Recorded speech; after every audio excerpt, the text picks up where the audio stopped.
Ya, vamos para acá. Ya. Entonces, vamos, la idea es que estén con el cuaderno porque van a haber varios palabritas, términos, conceptos que vamos a ir agregando a solamente la mención de los métodos que habíamos visto antes. Así que la idea es que puedan ir anotándolo, ¿ya? Para que no se vaya perdiendo. Ya se agregó ahí Antonella. Hola, Antonella. Bueno, entonces, ¿qué es un método? Como la palabra lo indica, método viene del griego, ya como la mayoría de las palabras de los términos filosóficos, y viene a significar el camino a seguir. Es como el paso a paso, ya el proceso. Es decir, cuando alguien habla de un método de alguien, uno habla de la forma en la cual hay que proceder para alcanzar un objetivo. ¿Ya? Este es mi método de trabajo, por ejemplo. ¿Ya? Yo trabajo así para alcanzar mi objetivo. Bueno, o por ejemplo, las recetas de cocina son un método, ¿ya? Entonces, son formas de proceder, obviamente de manera ordenada y sistemática, es decir, siempre es de la misma manera para llegar al mismo fin. Bueno, por etimología, yo les puse ahí la palabra griega para que se familiaricen un poquito con el lenguaje, que es métodos, ¿ya? Ahí dice métodos, los pasos a seguir para realizar una cosa, procedimientos, los métodos de la filosofía, hace referencia a las distintas formas en las cuales los filósofos proponen proceder para conseguir, conocer, desarrollar y encontrar la verdad. Nuevamente, importante, ¿para qué sirven los métodos? Son herramientas, recuerden esto porque se lo había mencionado también la semana pasada, son herramientas para poder acercarnos y alcanzar la verdad en la realidad. ¿Ya?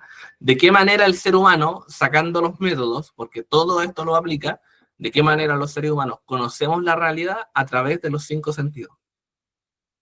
¿Ya? Yo veo la realidad, yo toco la realidad, yo huelo la realidad, yo oigo la... ¿Me entienden? Nosotros utilizamos los 5 sentidos para poder identificar si la realidad o lo que nosotros llamamos realidad existe o no existe.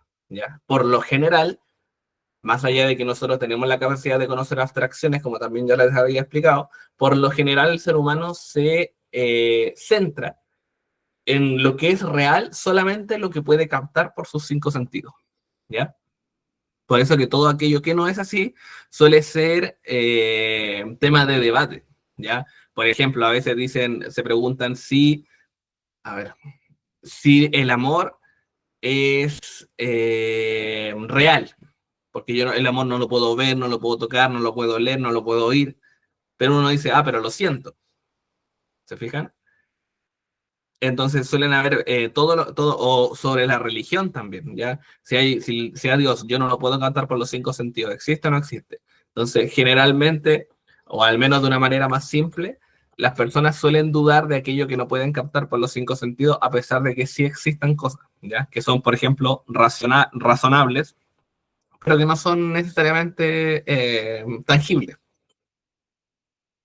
Yo le había explicado que el primer filósofo importante de la historia es Sócrates, ¿ya? Este filósofo griego, considerado también el padre de la filosofía griega, ¿ya? Yo les comentaba que para él, dentro de la filosofía griega, que abarca del 700 a.C. al 0, hay un antes y un después desde que él existe. Es decir, en la época griega o en la filosofía griega, en la filosofía se divide en 4 etapas. ¿Ya? La primera es la filosofía antigua, del 700 al 0. Sócrates se le llama época presocrática, es decir, antes de Sócrates, a toda la época de los filósofos anteriores a Sócrates y época socrática a todos los filósofos desde Sócrates para adelante. ¿Ya? Imagínense la relevancia que tenía él dentro de la historia. Maestro del segundo filósofo más importante de la filosofía griega, Platón, ¿ya? Que a su vez también tuvo al tercero filósofo más importante de la historia, algunos también lo llaman el más importante de la historia, que es Aristóteles. ¿Ya? Esos nombres son súper importantes conocerlos, chiquillos. En la filosofía griega hay muchos filósofos, pero los 3 más importantes son Sócrates, Platón, Aristóteles. ¿Ya? Ahí en la diapositiva están mencionados los tres, para que los tengan anotaditos. En orden cronológico, Sócrates va primero. Sócrates fue maestro de Platón y Platón fue maestro de Aristóteles.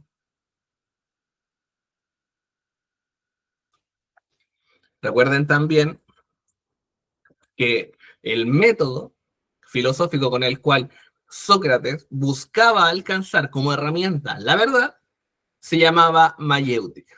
¿Ya? Y aquí están los 4 puntos que yo también les indiqué aquí para que ustedes los tengan anotados. Primero, la etimología. ¿Ya? Yo les comenté, ya me imagino que aquí ya todos estamos más o menos encuadrados en qué significa etimología. ¿Ya? Etimología significa el origen, la palabra, el origen de una palabra, ¿ya? El origen, digamos, la raíz.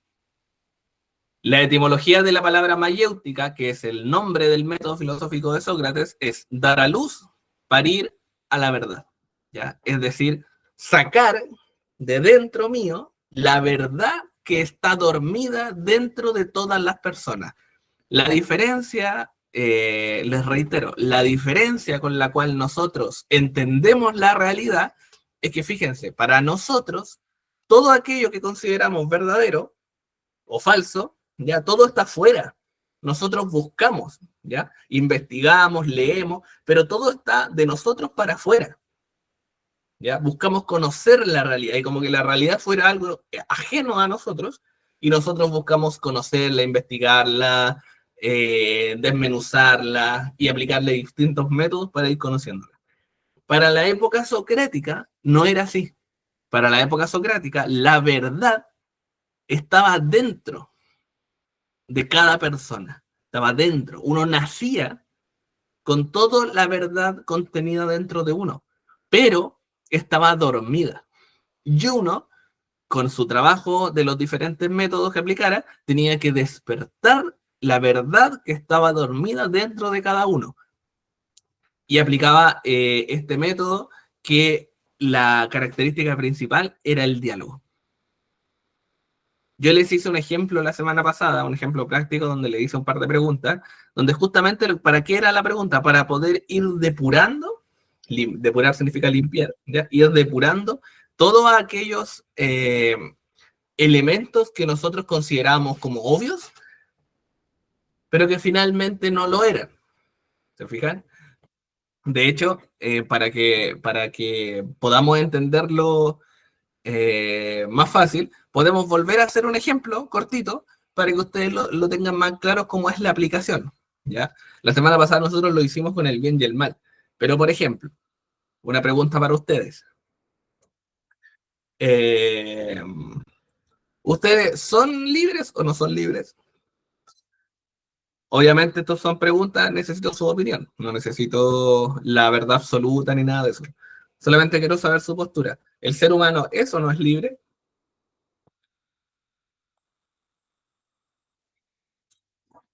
Esta es una pregunta para usted. ¿Ya? ¿No? ¿El resto? Ah, que somos positivos. No somos libres. Ya. Ya, no, ya, partamos desde esa premisa. No somos libres. Entonces, en simple, ya, defínamelo en palabras simples. ¿Qué es para ustedes la libertad? Porque me están diciendo que no somos algo, ¿ya? No somos qué. ¿Qué significa libertad para ustedes? En palabras simples, ¿eh? No se me compliquen. Simple, ¿no? ¿Qué entienden ustedes por libertad?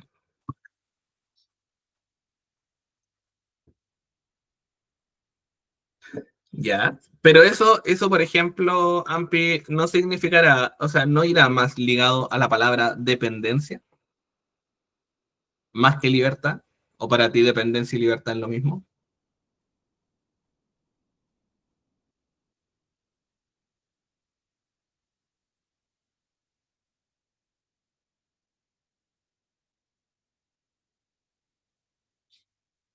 Y el resto también quiero saber su opinión. ¿Qué significa libertad para ustedes?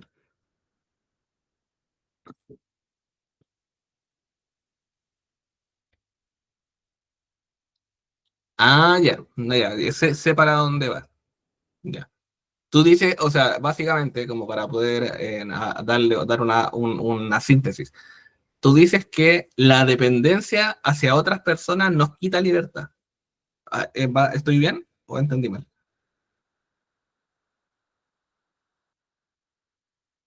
Ya, eso incluye si esa persona nos quiere bien o nos quiere mal. Es decir, quiere lo mejor para nosotros o quiere el mal para nosotros. En ambos casos, igualmente me quita libertad. Ya, entonces, en base a eso, nosotros podríamos decir que la libertad es sinónimo de autonomía, ¿o no? Si hay algún concepto alguna palabra que digo que es media complicada, me dicen, no, ¿ya? Pero libertad podríamos decir que es sinónimo de autonomía, ¿o no? A ver, sinónimo, perdón, libertad, sinónimo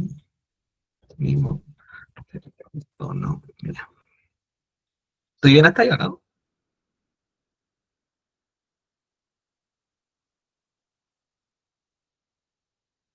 Ya. Y uno necesita ser libre para ser feliz.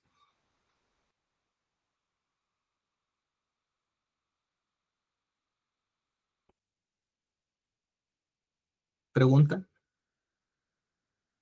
Uno para ser feliz tiene que ser libre.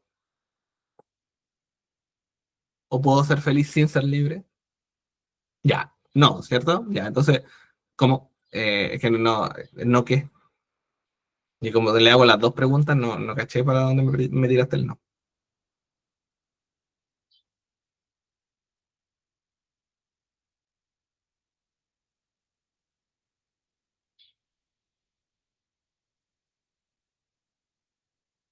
Ya, entonces una persona que no tiene libertad, tú dices que puede ser feliz.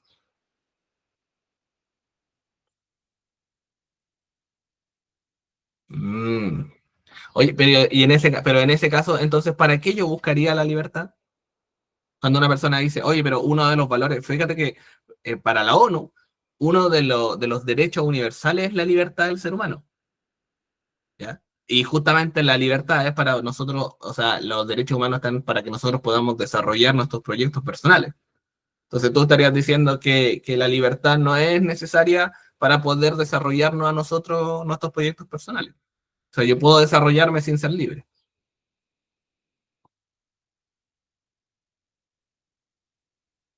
¿sí o no?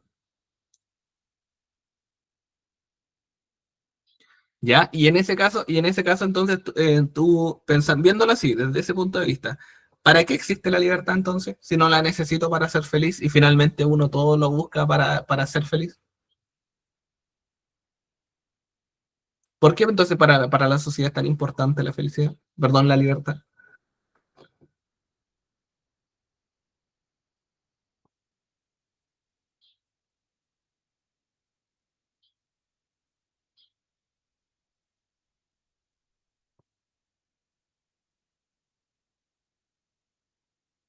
¿No será la libertad más importante de lo que estamos considerando hasta ahí?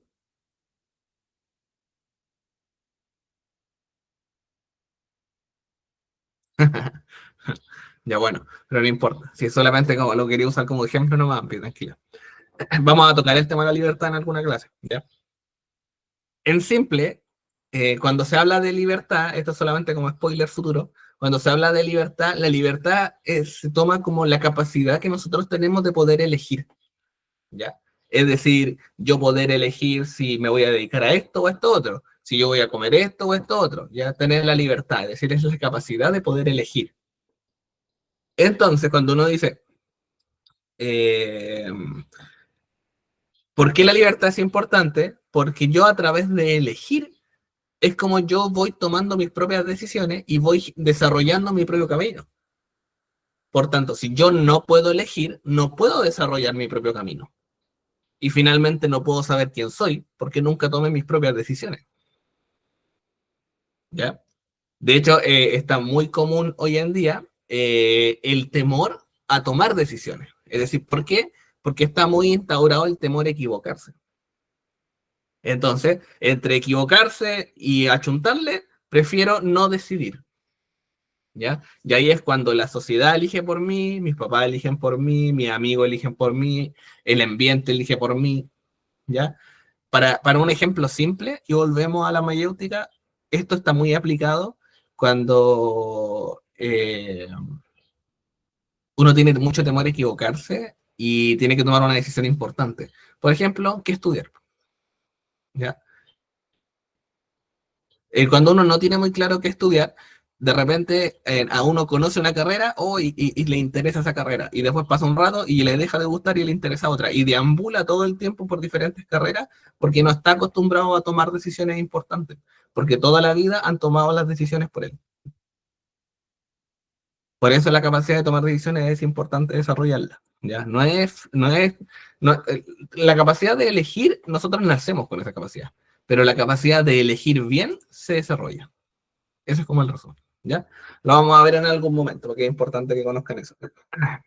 Bueno, como les decía, es a través de este mismo diálogo que yo les traté de dar como ejemplo, en el cual Sócrates iba depurando los diferentes conceptos.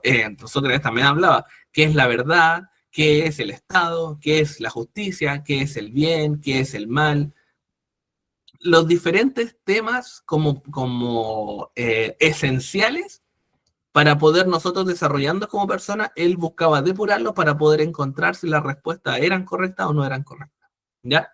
O si el poder son sacar o el poder despertar a través de la mayéutica esa verdad que estaba contenida en todos nosotros, ¿ya?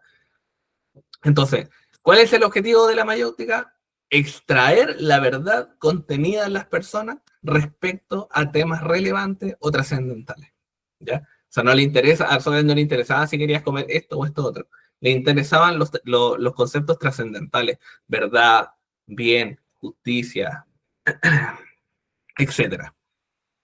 Y el dato, obviamente, anecdótico, pero también es importante que conozcan, es que si alguna vez les llegan a preguntar, ¿Sócrates escribió algún libro? Y la respuesta es no. ¿Ya? Sócrates nunca escribió nada.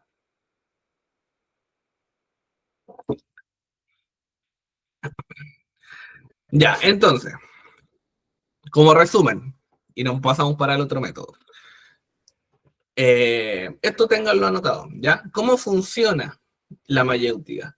Funciona, primero necesita dos personas, mínimo, ¿ya? Siempre la mayéutica se aplica a través de dos personas, porque yo para preguntar necesito tener a alguien que me conteste, ¿te fijas? Entonces, la mayéutica, ¿qué es en resumen? Un diálogo. Y un diálogo que funciona en función, valga la redundancia, a preguntas, ¿ya? Yo pregunto, usted contesta y también me puede preguntar de vuelta, ¿ya? Es decir, ambos, la mayéutica tiene este objetivo muchas veces de que sea mutuo, ¿ya? A veces y centrarlo en un tema en particular. Bueno, las preguntas, por tanto, en la mayéutica son más importantes que la respuesta. Es decir, para poder, y esta frase es importante también que lo tengan anotado, para poder obtener buenas respuestas, o la verdad en la respuesta, yo necesito hacer o hacerme buenas preguntas. Si yo no me hago buenas preguntas, no voy a obtener buenas respuestas. Ojo con eso, ¿ya? Por tanto, las preguntas para la mayéutica cumplen un rol esencial, pues estas les permiten orientar y hacer un seguimiento lógico del razonamiento, es decir, les permite ir dándole un orden, ¿ya? Es decir, por ejemplo, el ejercicio que yo hice con Lampi, eh, yo busqué centrar la pregunta a la definición de libertad. No nos fuimos a hablar sobre la verdad, sobre el bien, no nos fuimos para política, no nos fuimos para otro tema. Tratamos de centrarlo sobre la definición de libertad y qué implicancias tenía esa definición. ¿Ya? Ese es el sentido. Ya. Eso va a ser lo último que yo voy a hablar sobre la mayéutica. Consulta. ¿Hay alguna pregunta respecto a eso? ¿Alguna palabra que no se entienda? ¿Algún concepto que no se entienda? ¿O algo respecto a esto mismo? ¿Algo que haya quedado de duda de la semana pasada? ¿O sigo con el otro nomás?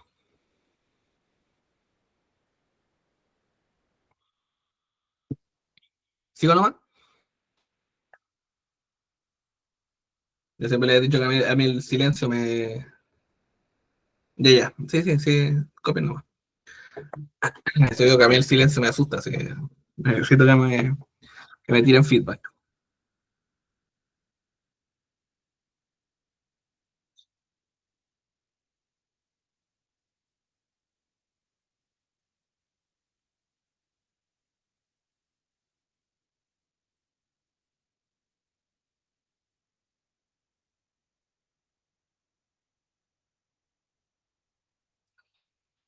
¿Dónde se pueden encontrar la filosofía de Sócrates?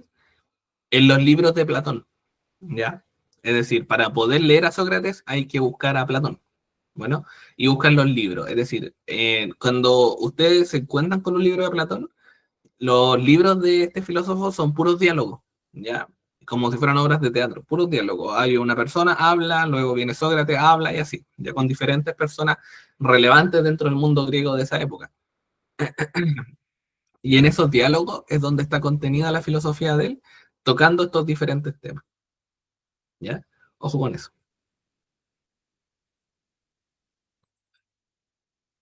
¿Ya? ¿Paso nomás?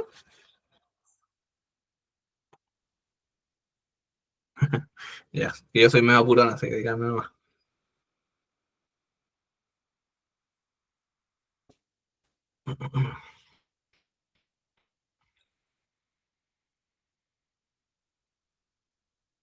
Repito para el resto, chiquillos, la idea es que lo que yo les voy a ir mostrando, yo les preparé una síntesis de lo más importante dentro de cada método. ¿Ya? La semana pasada yo los bombardeé con métodos, debemos haber visto unos 7 métodos filosóficos. ¿Ya? Yo ahora me voy a sentar en dos. Entonces, la idea es que tomen apunte, o la obligación es realmente es que tomen apunte para que tengan esta información en sus cuadernos, ¿ya? Porque este PPT es mío, no lo tienen ustedes digamos, en la plataforma. Entonces, la idea es que le tomen nota. Y también les recomiendo, como a pesar de que ya lo había hecho, no sirve sacar pantallazo, ¿ya? No sirve, porque no se aprende nada con pantallazo, escríbanlo.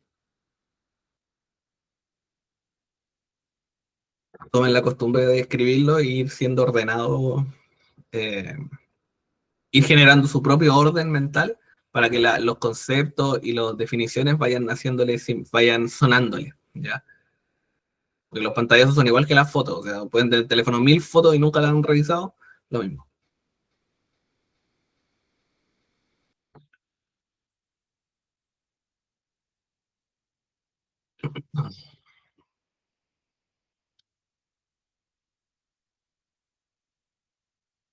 Ya, paso.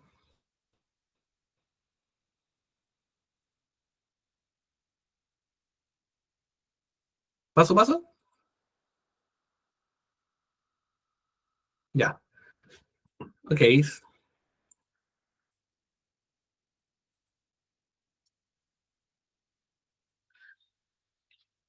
Ya. 4 últimos puntos, entonces. ¿Qué es, en resumen, los 4 puntos esenciales de la mayéutica? Es conocido como método socrático, es decir, ustedes se lo pueden encontrar de las dos maneras, mayéutica o método socrático, que es básicamente el método de Sócrates. Ya, eso significa. Otro punto, Sócrates murió condenado por contaminar la mente de los jóvenes. El método de Sócrates lo llevó a la muerte, ¿ya? Lo llevó a la muerte, a él lo condenaron porque por estar haciendo cuestionarse a la juventud respecto a los valores importantes de la Grecia antigua, lo cual fue tomado como estar contaminando la mente de los jóvenes y fue condenado a muerte. ¿Qué muerte? Beber cicuta. Cicuta era un veneno de la época, ¿ya? Era condenado a beber cicuta. En la apología de Sócrates, el libro, aparece ilustrado el último diálogo que él tiene él con sus discípulos, en cómo también se le arregló todo para poder escapar y llevarlo a otro lugar, pero él no quiso escapar porque como él, para él, estaba diciendo la verdad, si él escapaba, básicamente estaba diciendo que soy culpable o me arrepiento de lo que he hecho o he dicho, ¿ya? Por tanto, no escapó y aceptó la condena de muerte, si así Grecia lo quería. Es decir, hasta su último momento, él siguió aplicando su método porque para él era más importante la verdad que su vida. ¿Ya? Es decir, alguien que vivió, es realmente la mayéutica fue algo que Sócrates aplicó para vivir. Por tanto, el diálogo es esencial para que exista. ¿Ya? Bueno, eso solamente como resumen.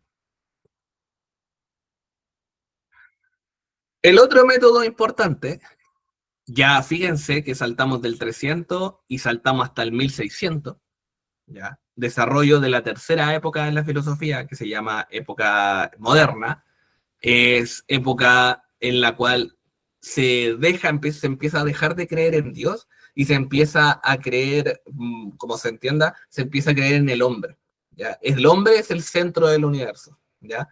El ser humano es como el ser capaz de poder dar respuesta a todas las interrogantes de la realidad. Bueno, porque antes recuerden que también a Dios o a los dioses en la época griega se aplicaban para poder dar explicación a los diferentes fenómenos que sucedían, terremotos, huracanes, maremotos, etcétera, ¿ya? En este caso, empieza a nacer una época que en la filosofía se le llama racionalismo, ¿ya? Que es la exacerbación de la razón, es decir, que es la razón la única capaz de poder alcanzar la verdad en la realidad, ¿ya? Es decir, que se deja de lado todo lo espiritual, queda de lado, y queda de lado también todo lo emocional, ¿ya? Las emociones solamente confunden, ¿ya? Por tanto, no sirven para nada. Para poder alcanzar el conocimiento y alcanzar la realidad, solamente tenemos que aplicar la racionalidad, ¿ya? ¿Te fijan que por eso le digo que es la exacerbación, es decir, como la maximización de un solo aspecto del ser humano? Bueno, ¿quién es el padre de la filosofía moderna? También que marca un antes y un después, porque este marca el inicio. Este filósofo marcó el inicio de la época moderna de la filosofía, es René Descartes, ¿ya? Este filósofo francés, que finalmente viene a desarrollar esto. ¿Ya? Esto anotado, por favor. La duda metódica. La duda metódica es un término creado, también el sinónimo de acuñado, por el filósofo René Descartes, tiene como objetivo esclarecer la verdad de algo a través de solamente la razón, ¿ya? Otra vez, por eso que es racionalista, ¿ya? Es decir, busca dar respuesta a la realidad solamente, sola y exclusivamente a través de la razón, ¿ya? Y lo componen cuatro reglas, y esto es algo nuevo y para que lo tengan anotado. Lo componen cuatro reglas y las vamos a revisar más adelante en detalle, ¿ya? Evidencia, análisis, síntesis y comprobación. Evidencia, análisis, síntesis y comprobación. Esos tres puntos anotados, por favor, ¿ya? Y me tiran un dedito arriba cuando lo tengan listo, para seguir avanzando.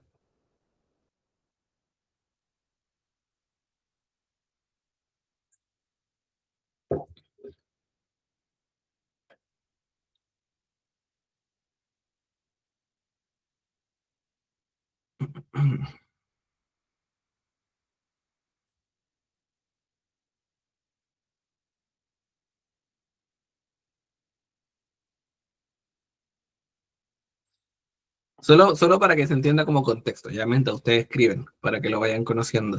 La filosofía tiene cuatro etapas: filosofía antigua, medieval, moderna, contemporánea, ¿ya? Luego, posterior a la filosofía griega, que es la filosofía antigua, es decir, desde el nacimiento de Cristo para adelante, hasta el 1500, o hasta el 1200 aproximadamente, toda esa época se llamó época medieval o época escolástica, que es la época donde los mayores exponentes intelectuales de la Europa, finalmente, que era como la cuna del conocimiento en esa época, eran religiosos, ¿ya? Religiosos católicos. Sí, de ahí nacen los padres de la iglesia, incluso está San Agustín, Santo Tomás, vienen las vías de conocimiento de Dios, etcétera, etcétera.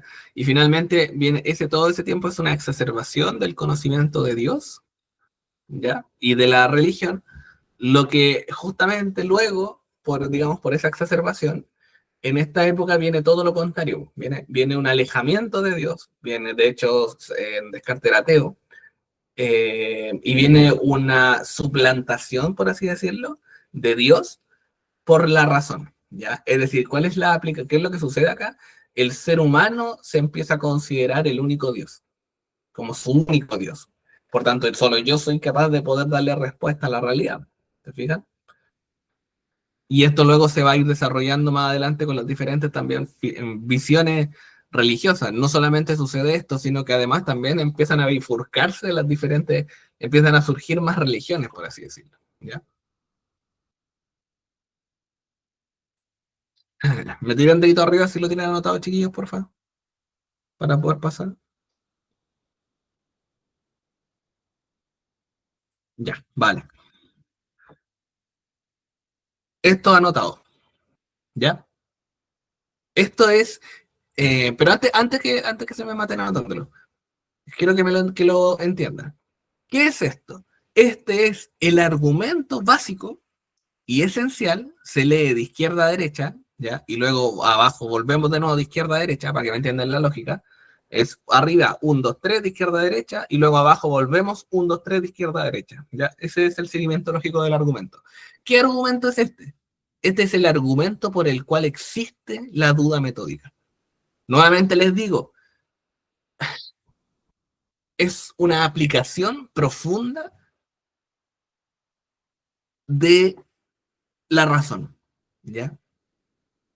Por tanto, ¿qué es interesante que ustedes traten de hacer? Es entender este argumento primero. Entenderlo. Antes que anotarlo. ¿Ya? Entenderlo. Fíjense la lógica y síganmela. ¿Ya? Yo se las voy a tratar de hacer de la manera más simple. Pero finalmente en estos seis frases, está resumido por qué llegó a la duda metódica Descartes. En su libro, eh, Descartes lo dice así. Descartes se planteaba poder conocer una idea, un pensamiento, que él tuviera la certeza absoluta, sin ninguna duda, que viniera de él. Es decir, que fuera real, que fuera verdadera. Es decir, ¿cuál es el método de Descartes? Se propone dudar incluso de sí mismo y de su existencia para poder alcanzar una verdad, la primera verdad, que diera base al resto de verdades. ¿Por qué? Porque muchos conocimientos que él estaba viendo era conocimiento que tenía bases que no eran certeras o no había 100% certeza de que lo fueran. Por tanto, luego se construía un castillo que el cimiento era inestable. ¿Ya? Ese es el objetivo. ¿Cuál es el primer argumento? Él dice, o Dios, él lo está teorizando así, porque en esa época todavía el tema de Dios está, más allá de que él no creía, estaba como, se utilizaba para poder dar explicación a los fenómenos de la realidad. O Dios es el autor de mis ideas, es decir, de lo que a mí se me ocurre, de mis ideas, o lo soy yo mismo. ¿Ya? Es decir, tenemos dos posibilidades. O Dios, o hay un Dios que me hace a mí tener ideas, o soy yo algo que tiene ideas. ¿Ya? Es decir, que son ideas propias, que no las implanta Dios en mi cabeza, a eso me refiero. Si yo soy capaz de generar mis propias ideas, no necesito un Dios para poder dar explicación a lo que yo soy. ¿Ya? Si yo soy capaz de generar mis propias ideas, no necesito un Dios para poder suponer de que mis ideas existen. ¿Ya? Es decir, no necesito Dios. ¿Ya?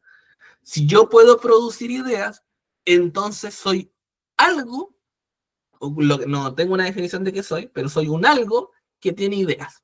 Puedo ser cualquier cosa, ¿ya? Cualquier cosa, pero al mínimamente soy un algo que se le ocurren ideas.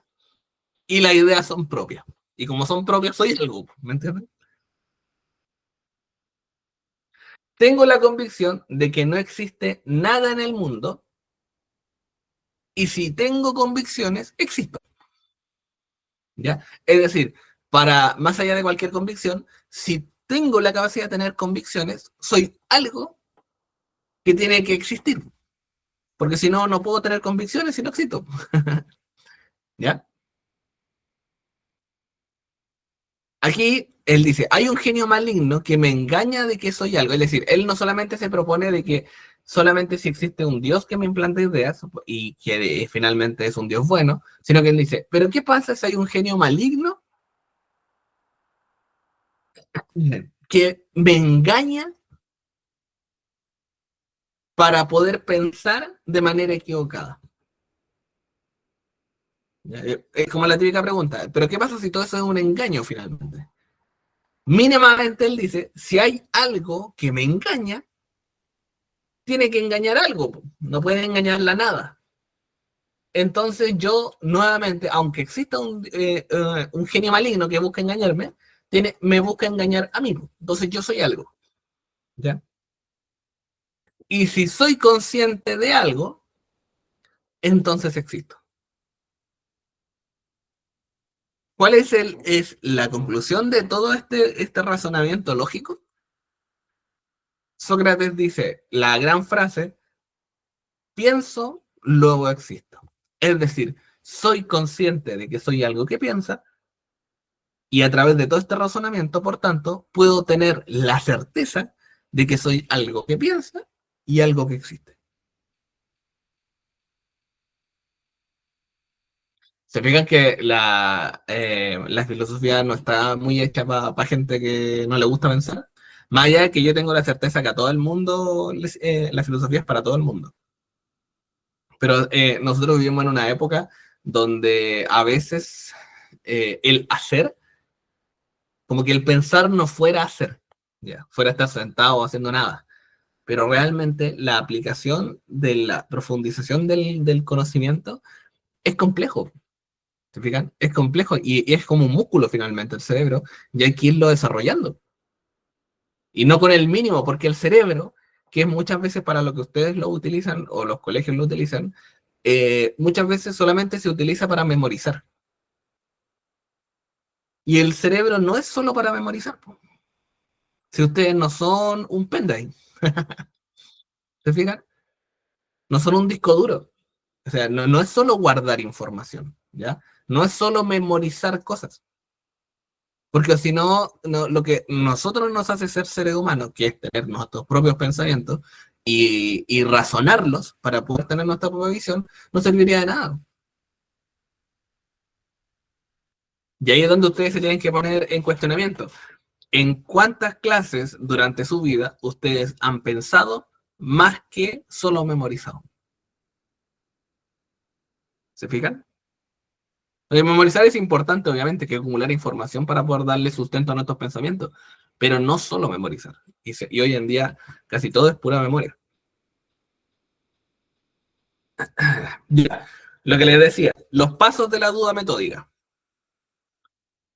Tiene 4 pasos para poder darle sustento.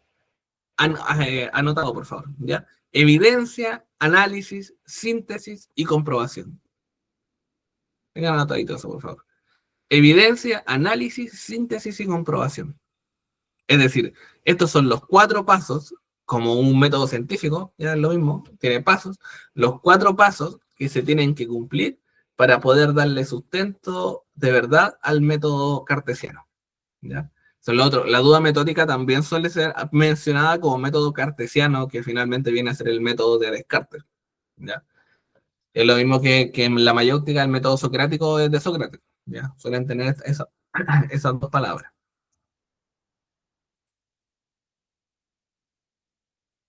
Tenemos un dedito arriba cuando lo tengan anotado, ¿ya? Para poder pasar. Evidencia, análisis, síntesis, comprobación.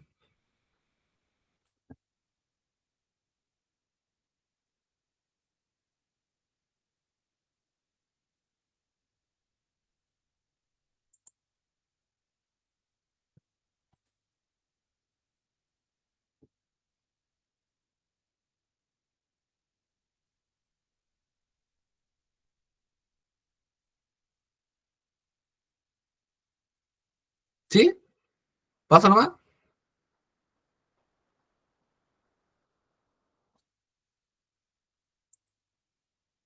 ¿Paso o no paso?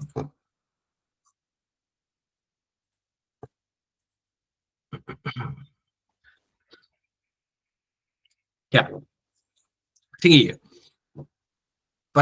para que se entienda, para que se entienda el sentido de estos cuatro pasos.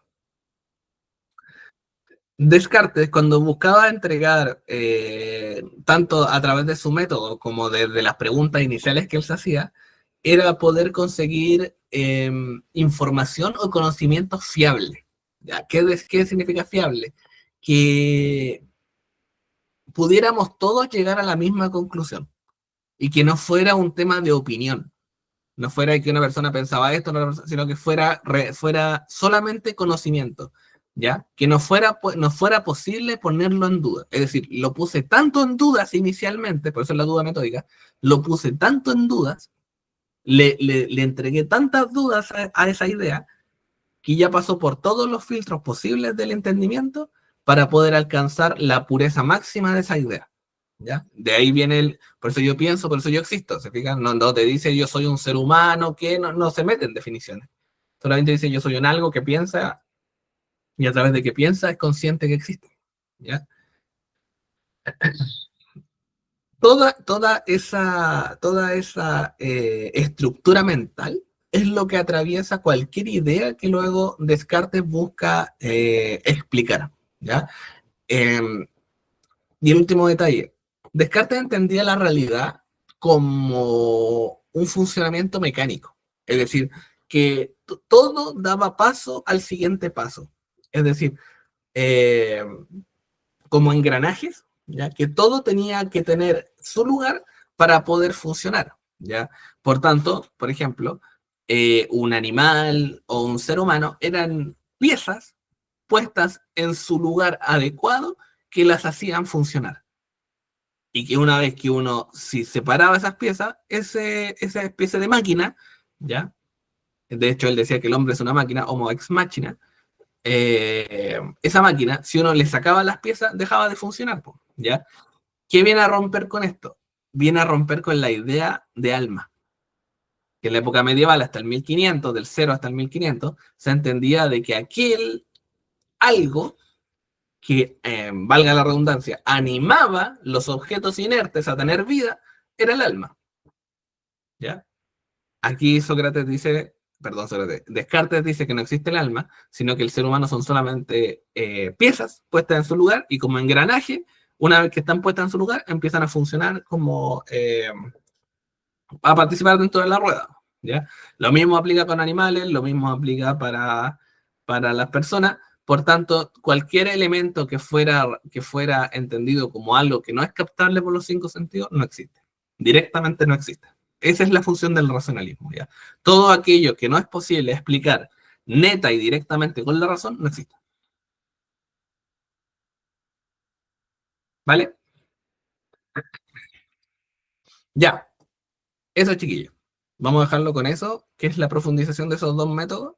La idea es que tengan anotado eso que dejé ahí. Eh, Conéctense a las 11, ¿ya? Porque en la siguiente hora vamos a tocar un tema importante y por tanto necesito que estén todos, que es diferente. Vamos a poder hablar un poco más de los temas que yo le digo que son relevantes que ustedes conozcan, más allá de solamente la asignatura y la materia que tenemos que ver, ¿ya? Ya, eso chiquillo, estamos listos.